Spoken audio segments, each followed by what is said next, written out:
Jasmine അപ്സരയെ അടിച്ചു. എന്നിട്ടും big boss ജാസ്മിനെ പുറത്ത് വിടത്തില്ല. കാര്യം ജാസ്മിനും ബിഗ് ബോസും തമ്മിലുള്ള ഒരു ഇരിപ്പ് വർഷം അങ്ങനെയാണ് എന്നൊക്കെ പറഞ്ഞുകൊണ്ട് പല ആളുകളും, പ്രത്യേകിച്ച് ഞാൻ എടുത്തന്നെ പറയാം മൂപ്പേഴ്സ് ബ്ലോഗ്, എനിക്ക് തോന്നുന്നു ജാസ്മിൻ്റെ പുറക്കെ എങ്ങനെ നടക്കുവാണ്. എന്തൊക്കെ പറഞ്ഞു ഇപ്പോഴത്തെ വീഡിയോസ് ഒന്നും പേര് പറയുന്നില്ല. കാര്യം പുറത്തിറങ്ങിയിട്ട് ജാസ്മിൻ എന്തെങ്കിലും കേസിനോ വഴക്കിനോ പോവുകയാണെങ്കിൽ പേര് പറഞ്ഞില്ലല്ലോ എന്ന രീതി പറയാമല്ലോ. അതുകൊണ്ടാണെന്ന് തോന്നുന്നു. കാര്യം ഇങ്ങനെ പുറക്കെ നടന്നുകൊണ്ട് പറയുന്നു ജാസ്മിൻ അടിച്ചാൽ തന്നെ അത് കാണിക്കില്ല, എന്നിട്ട് ജാസ്മിനെ സേവ് ചെയ്യും എന്നൊക്കെ പറഞ്ഞുകൊണ്ട്. എനിക്ക് തോന്നുന്നില്ല ജാസ്മിൻ അല്ല, ഇനി അവിടെ ആരാണെങ്കിലും തമ്മിൽ ഒരു പരിധിക്ക് വിട്ട് പെരുമാറിയാൽ പിടിച്ച് പുറത്താക്കുക തന്നെ ചെയ്യും. അതിനകത്ത് ഒരു സംശയമില്ല. ജാസ്മിൻ അവരുടെ കുഞ്ഞമ്മയുടെ മോളൊന്നുമല്ല അല്ലേ. കാര്യം ബിഗ് ബോസ് എന്ന് പറയുന്നത് ഞാൻ ഇപ്പോഴും പൂർണ്ണമായി തന്നെ വിശ്വസിക്കുന്നു പ്രേക്ഷകർ വോട്ട് ചെയ്ത് മുന്നോട്ട് പോകുന്ന ഒരു ഷോ തന്നെയാണ്. പക്ഷെ അതിൽ പല കാര്യങ്ങളും നടക്കുന്നുണ്ടായിരിക്കാം, അതൊക്കെ സത്യം തന്നെ ആയിരിക്കാം. പക്ഷേ എന്ന് പറഞ്ഞാൽ അത് പ്രേക്ഷകരുടെ ഒരു കൺട്രോളിലല്ലാത്തൊരു ഷോ ആണെന്ന് പറയാൻ കഴിയില്ല. പക്ഷേ അതിൽ അണിയറ പ്രവർത്തക പല ആൾക്കാരുടെ ഒരു ഫേവറേറ്റ്സ് ഉണ്ടെങ്കിൽ അവരെ മുന്നോട്ട് കൊണ്ടുവരാൻ ശ്രമിക്കുമായിരിക്കാം. അതൊക്കെ ശരി തന്നെ ആയിരിക്കാം ഒരു പരിധി വരെ, എനിക്കറിയില്ല. പക്ഷേ ഇത് ഷോ പോകുന്നത് പ്രേക്ഷകരുടെ ഇഷ്ടത്തിനല്ല എന്ന് പറയുന്നതോട് ഞാൻ ഒരിക്കലും വിശ്വസിക്കുന്നില്ല. അങ്ങനെ തന്നെയാണ് പോകുന്നത്, പ്രേക്ഷകരുടെ ഇഷ്ടത്തിൽ തന്നെയാണ് പോകുന്നത്. കഴിഞ്ഞ സീസൺ നമ്മൾ ഈ ഒരു സീസൺ മാത്രം എടുത്താൽ മതി. നമ്മുടെ ആദ്യമേ ഒട്ടുമിക്ക ആളുകൾ ആഗ്രഹിച്ചു നമ്മുടെ രതീഷ് പുറത്തേക്ക് പോകാൻ. രതീഷ് പുറത്തേക്ക് പൊയ്ക്കഴിഞ്ഞപ്പോഴാണ് അയ്യോ പോകണ്ടായിരുന്നു, അത്യാവശ്യം കണ്ടന്റ് തരുന്ന ഒരാളായിരുന്നു എന്നൊരു ബോധം ഉണ്ടായത്. അതുപോലെ തന്നെയാണ് പല ആളുകളെയും.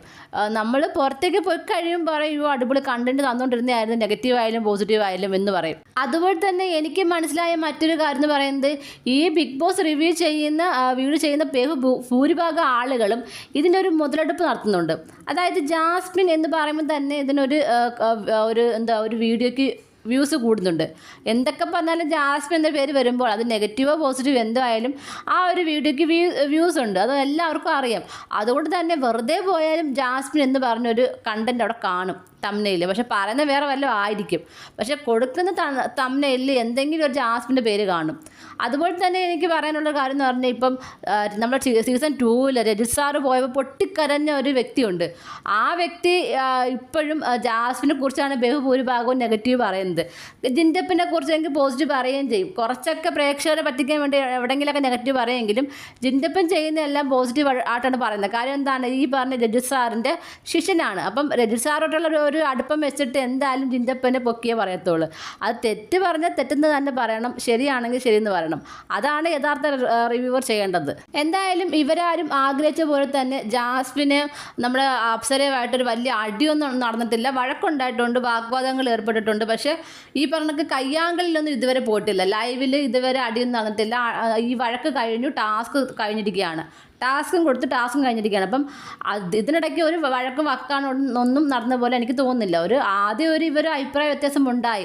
അതായത് നമ്മുടെ അപ്സര പറയുന്ന അപ്സര വഴക്ക് കൂടിയാൽ അപ്സരയായിട്ട് ആരെങ്കിലും വഴക്കുണ്ടാക്കിയാൽ ആരും അപ്സരയുടെ ഭാഗത്ത് നിന്ന് സംസാരിക്കാൻ ആളില്ല. അതുപോലെ തന്നെ ജാസ്മിൻ പറയുന്നു ജാസ്മിൻ്റെ ഭാഗത്ത് നിന്നും ആരും ഉണ്ടാവില്ല എന്നൊക്കെ പറയുന്നു. ആ ഒരു രീതിയിൽ വഴക്കുണ്ടായി എന്നുള്ളതല്ലാതെ അത് വലിയൊരു വാഗ്വാദമായിരുന്നു കേട്ടോ. പക്ഷെ എന്നും പറഞ്ഞുകൊണ്ട് കയ്യാങ്കളിലൊന്നും ആരും പോയിട്ടില്ല. ചുമ്മാതെ അങ്ങ് അടിച്ചിറക്കുവാണ്. ജാസ്മിൻ കയ്യാങ്കളിലേക്ക് പോയി ജാസ്മിൻ അടിച്ചു, പക്ഷേ ജാസ്മിന് പുറത്തേക്ക് വിടില്ലെന്ന്. അതുപോലെ തന്നെ പറഞ്ഞ വേറൊരു കാര്യമാണ്, നമ്മുടെ അൻസിബയുടെ ഉമ്മ വന്നപ്പോൾ ജാസ്മിനെ ഹഗ് ചെയ്തല്ലോ, അത് ബിഗ് ബോസ് ടീം പറഞ്ഞിട്ടാണ് ഇവർ ചെയ്തതെന്ന്. അൻസിബയുടെ ഉമ്മ ഹഗ് ചെയ്തത് അതുകൊണ്ടാണെന്ന് എന്ന് പറഞ്ഞുകൊണ്ട് ഇപ്പോൾ പല ആളിലും ഇറങ്ങുന്നുണ്ട്. അതായത് ഇവരൊക്കെ തന്നെ പറയുന്നു മറ്റ് പല PR വർക്കുകളുമാണ് ജാസ്മിൻ, അതായത് ജാസ്മിൻ PR വർക്കുകൾ ഒരുപാട് ശ്രമിക്കുന്നുണ്ട് ജാസ്മിനെ പൊക്കിക്കൊണ്ട് വരാനെന്ന്. പക്ഷേ ഇവരൊക്കെ തന്നെയാണ് ജാസ്മിനെ പൊക്കിക്കൊണ്ട് വരുന്നത്.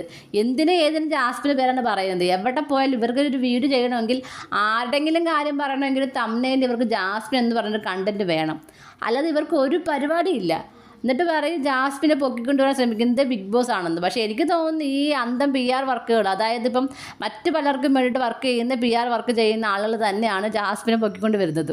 എന്തായാലും ജാസ്മിൻ പുറത്തു പോകാൻ ആഗ്രഹിച്ച ആളുകൾക്കെല്ലാം നിരാശപ്പെടേണ്ടി വരും. കാര്യം ഇപ്പോൾ തൽക്കാലം ജാസ്മിൻ പുറത്തേക്ക് പോകുന്നില്ല. ഇനി കാലക്രമേണ പ്രേക്ഷകർ വോട്ടിൻ്റെ പ്രകാരം പുറത്തേക്ക് പോയേക്കാം. പക്ഷേ ഈ വീക്ക് എന്തായാലും ആരെങ്കിലും അടിച്ചതിൻ്റെ പേരിൽ ജാസ്മിൻ പുറത്തേക്ക് പോകുന്നതായിട്ടുള്ള ഒരു വിവരവും കിട്ടിയിട്ടില്ല. കാര്യം ഇതുവരെ ജാസ്മിൻ ആരും അടിച്ചിട്ടുമില്ല. വഴക്കൊക്കെ നടന്നു എന്ന കാര്യം സത്യമാണ്. പക്ഷേ പുറത്തേക്ക് പോകത്തക്ക രീതിയിൽ പ്രശ്നങ്ങളൊന്നും ഇതുവരെ ഉണ്ടായിട്ടില്ല.